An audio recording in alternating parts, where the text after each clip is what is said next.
이 시간 우리에게 주시는 하나님의 말씀 사도행전 23장 1절에서 11절까지 말씀입니다.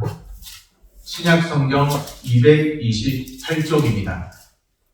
바울이 공회를 주목하여 이르되 여러분 형제들아 오늘까지 나는 범사의 양심을 따라 하나님을 섬겼노라 하거늘 대제사장 아나니아가 바울 곁에 서 있는 사람들에게 그 입을 치라 명하니 바울이 이르되 회칠한 남이여 하나님이 너를 치시리로다. 내가 나를 율법대로 심판한다고 앉아서 율법을 어기고 나를 치라 하느냐 하니 곁에 선 사람들이 말하되 하나님의 대제사장을 내가 욕하느냐. 바울이 이르되 형제들아 나는 그가 대제사장인 줄 알지 못하였노라. 기록하였으되 너의 백성의 관리를 비방하지 말라 하였느니라 하더라. 바울이 그중 일부는 사두개인이요 다른 일부는 바리새인인 줄 알고 공회에서 외쳐 이르되 여러분 형제들아 나는 바리새인이요 또 바리새인의 아들이라. 죽은 자의 소망 곧 부활로 말미암아 내가 신문을 받노라. 그 말은즉 바리새인과 사두개인 사이에 다툼이 생겨 우리가 나누어지니 이는 사두개인은 부활도 없고 천사도 없고 영도 없다 하고 바리새인은 다 있다 함이라. 크게 떠들세 바리새인 편에서 몇 서기관이 일어나 다투어 이르되 우리가 이 사람을 보니 악한 것이 없도다. 꼭 영이나 꼭 천사가 그에게 말하였으면 어찌하겠느냐 하여 큰 분쟁이 생기니 천부장은 바울이 그들에게 찢겨질까 하여 군인을 명하여 내려가 우리 가운데서 빼앗아 가지고 영내로 들어가라 하니라. 그날 밤에 주께서 바울 곁에 서서 이르시되 담대하라. 내가 예루살렘에서 나의 일을 증언한 것 같이 로마에서도 증언하여야 하리라 하시니라. 아멘. 샬롬, 주님의 평강이 함께하기를 소원합니다. 네. 오늘 말씀 제목 우리 같이 한번 읽고 시작하겠습니다. 주께서 곁에 서서 이르시되. 아멘. 주께서 바울 곁에 서서 말씀하시는 그런 장면에 관한 내용입니다. 유대인들의 최고 법정이 있는데요. 유대인들의 최고 법정 무엇일까요? 산자로 시작하는데 산헤드린 공회입니다. 산헤드린 공회. 유대인들의 최고 법정이죠. 산헤드린 공회 앞에서 오늘 내용은 바울이 재판받는 장면입니다. 바울은 잘못한 게 없습니다. 예수님도 그렇고 바울도 그렇고 잘못한 게 없는데 죄를 저질렀거나 어떤 나쁜 일을 했거나 잘못한 게 없고 오직 하나님의 영광을 나타내고 예수 그리스도의 복음을 전했을 뿐인데 억울하게 붙잡혔죠. 공회 앞에 서서 변론할 기회까지 얻게 됩니다. 이 일로 인해서 사두개인, 오늘 말씀해 보면 사두개인이 있고 또 바리새인이 있는데 사두개인, 바리새인 사이에 다툼이 벌어지게 됩니다. 공회 앞에선, 산헤드린 공회 앞에선 바울의 첫 마디가 무엇일까요? 1절 말씀입니다. 바울이 공회를 주목하여 이르되 여러분 형제들아 오늘까지 나는 그 다음에 어떻게 되어 있어요? 범사의 양심을 따라 하나님을 섬겼노라 하거늘. 이 말씀이 우리 자신에게 해당되는 말씀이기를 소원합니다. 아멘. 오늘까지 나는 범사의 양심을 따라 하나님을 섬겼노라. 바울은 범사의 양심을 따라 오늘까지 하나님을 섬겼다. 어떤 잘못을 해서 붙잡힌 건 아니고요. 하나님의 영광 위에서 예수 그리스도 만난 이후에 하나님의 영광 위에서 오직 예수 그리스도를 증거하는 그런 마음으로 살았고 오늘까지 나는 범사의 양심을 따라 하나님을 섬겼노라. 이것이 바울의 삶이었습니다. 바울이 온갖 고난과 갖은 고난에 갖은 공격에 담대히 맞설 수 있었던 이유가 있죠. 하나님 나라 백성으로서 부끄럽지 않은 삶을 살았습니다. 그 누가 본다고 해도 부끄럽지 않은 신앙 양심으로 살았습니다. 범사의 양심을 따라 하나님을 섬겼노라. 오늘 우리의 말과 행실과 또 우리의 선택은 하나님 나라 백성다운 삶을 살아가고 있을까요?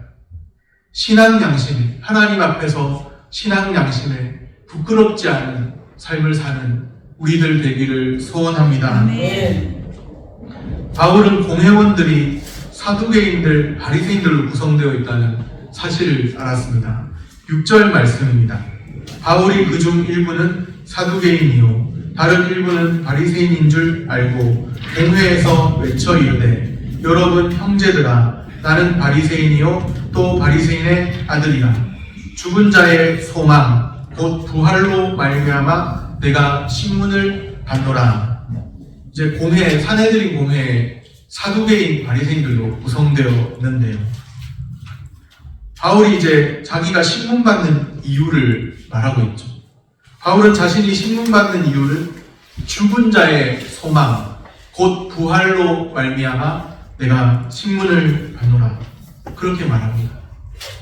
죽은 자의 소망, 곧 부활로 말미암아.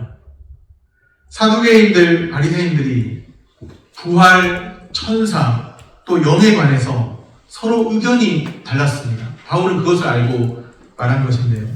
사두개인들과 바리새인들은 부활, 천사, 영에 관해서 어떻게 달랐을까요? 8절 말씀입니다.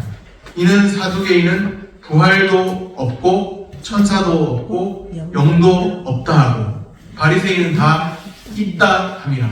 사두개인들은 현실주의자들입니다. 부활도 눈에 보이지 않는 부활, 천사, 영 없다. 이런 사람들이 이제 사두개인.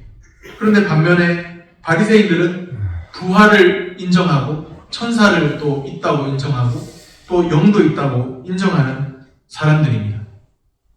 바울은 죽은 자의 소망, 곧 부활로 말미암아 신문을 받는다고 말했죠. 그러자 이제 사두개인들, 바리새인들 사이에 다툼이 생겼습니다. 사두개인들은 당연히 반발했죠. 부활도 없고 천사도 없고 영도 없다고 하는 사두개인들입니다. 당연히 반발했죠. 바리새인들은 그 반대쪽에 있는 사람들이잖아요. 오히려 바울을 두둔합니다. 바울이 이렇게 말했죠. 죽은 자의 소망 곧 부활로 말미암아 내가 신문을 받노라. 이 부분을 쉬운말 성경에서는 이렇게 번역했습니다. 제가 오늘 여기서 재판을 받는 것은 죽은 자의 부활을 믿는다는 이유에서입니다. 이제 사도 바울이 다른 이유 때문에 고난받고 재판받고 신문받는 것이 아니라 죽은 자의 부활을 믿는다는 이유에서 그렇게 되었다는 거예요. 예수 그리스도의 부활을 증거했죠. 죽은 자의 부활을 바울은 믿습니다. 오늘 우리도 사도신경의 고백 가운데 몸이 다시 사는 것과 영원히 사는 것을 믿사옵나이다. 그런 내용이 있는데 우리도 그 죽은 자의 부활, 몸이 다시 사는 것, 그것을 믿는다는 단순히 정신적인 부활을 믿는 게 아닙니다. 실제로 부활한다는 것을 믿는 거예요. 몸이 다시 사는 것과 몸이 사는 것을 믿습니다. 바울은 죽은 자의 부활을 믿습니다. 죽은 자의 부활을 믿는 것은 예수의 부활에 그 근거를 두고 있는 부활 소망을 믿는다는 것을 뜻합니다. 바울에게는 부활 소망을 믿는 마음이 있습니다. 죽은 자가 다시 살아난다는 의미에서 보면 같은 부활을 말하는 것 같습니다. 바울이나 바리새인들이나 비슷하게 보인다는 거죠. 바리새인들도 부활도 천사도 영이 다 있다고 믿는 사람들이기 때문에 어떻게 보면 바울처럼 같은 부활을 믿나 보다 그런 생각을 하게 된다는 것이죠. 그런데 바울의 부활신앙과 바리새인들의 부활신앙은 결정적인 차이가 있습니다. 바울의 부활신앙은 예수의 부활에 근거합니다. 반면에 바리새인들의 부활신앙은 예수와 상관없이 그냥 전승되어 온 구전으로 내려온 자신들의 신앙 전통에 근거하고 있는 것이죠. 바울은 예수의 부활을 믿고 부활 소망을 믿는 사람입니다. 바울이 붙잡히게 된 이유도 죽은 자의 부활을 믿기 때문이고 예수의 부활을 믿기 때문이죠. 바울은 때를 얻든지 못 얻든지 그의 관심사는 늘 한결같았습니다. 예수의 부활, 부활의 주님을 전하는 것이죠. 예수의 부활을 전하는 부활의 증인으로 예수 그리스도를 다메섹 도상에서 만난 그 이후에 바울의 관심사는 예수의 부활을 전하는 사람으로 늘 살았습니다. 때를 얻든지 못 얻든지 오늘 우리는 부활의 증인으로 살고 있을까요? 성령으로 충만해야 부활의 증인된 삶을 살게 됩니다. 아멘. 사도행전 1장 8절 말씀이 사도행전 전체를 이끌어가는 말씀과도 같은 말씀인데요. 오직 성령이 너에게 임하시면 너희가 권능을 받고 예루살렘과 온 유대와 사마리아와 땅끝까지 이르러 내 증인이 되리라. 아멘. 성령의 권능을 받아야 예수의 증인으로 살게 된다는 전체적인 내용이 사도행전의 그 내용입니다. 바울이 지금까지 그렇게 예수의 부활을 전하면서 가진 고난을 당하면서도 견디고 버틸 수 있었던 이유는 그냥 바울이 애쓰고 힘써서 그런 것이 아니라 성령의 권능을 받아서 주님의 증인으로 살게 되는 것입니다. 아무리 숱한 어려움이 있고 여러 가지 벅찬 어떤 환경들이 있고 감당하기 힘든 상황들이 있어도 성령의 권능을 받으면 주님의 증인으로 살게 됩니다. 성령으로 충만해야 부활의 증인된 삶을 살게 됩니다. 오늘 하루도 담대히 부활의 증인으로 사시기를 바랍니다. 5월 가정의 달에 우리 가정들이 믿음의 가정으로 세워지고 또 우리 가정들을 통해서 부활의 주님을 증거하는 역사도 나타나게 되기를 소원합니다. 사두개인들과 바리새인들 사이에 다툼이 있었죠.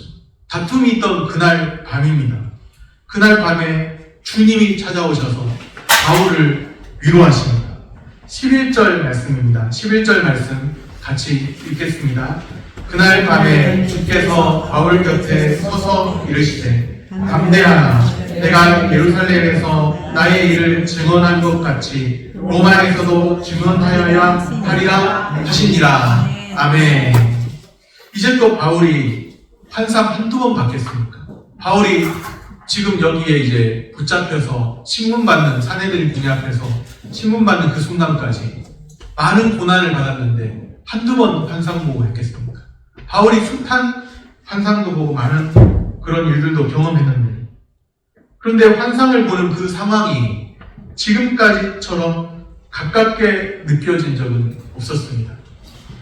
주께서 바울 곁에 서서 이르시네. 바울 바로 곁에 서서 말씀하신다는 거예요. 환상 가운데 보는 거죠. 주님이 바울 곁에 서서 말씀하십니다. 주님의 계획을 바울에게 알려주십니다. 고난 가운데 있는 바울에게 주님의 계획을 알려주시죠. 담대하라. 내가 예루살렘에서 나의 일을 증언한 것 같이 로마에서도 증언하여야 하리라. 이것이 주님의 계획이에요. 예루살렘에서 붙잡혔거든요. 그런데 예루살렘에서 붙잡히고 체포되고 그것이 끝이 아니에요. 담대하라. 로마에서도 증언하여야 하리라. 예루살렘이 끝이 아니에요.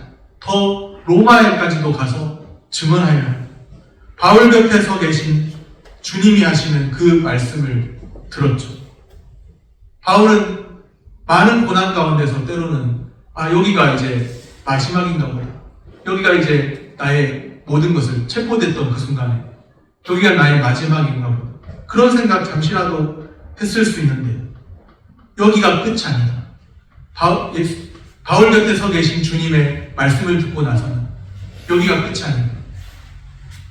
이 말씀은 로마까지 가게 되리라는 말씀입니다. 담대하라. 로마에서도 증언하여야 하리라.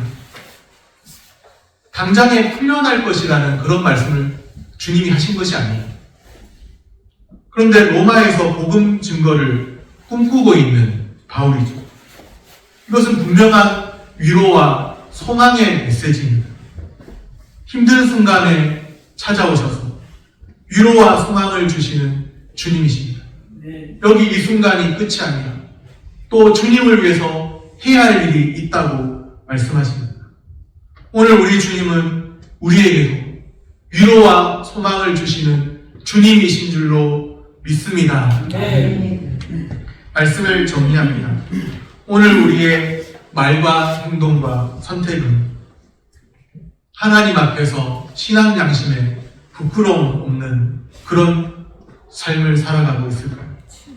때를 얻든지 못 얻든지 오직 예수, 오직 부활의 증인으로 살아가고 있을까요? 힘든 순간에 찾아오셔서 위로와 소망을 주시는 주님이 계십니다. 임마누엘 하나님으로 인하여서 우리 곁에 계신 주님으로 인하여서 담대하여 힘을 얻고 주님으로 말미암아 사는 은총이 있게 되기를 축복합니다. 기도하겠습니다.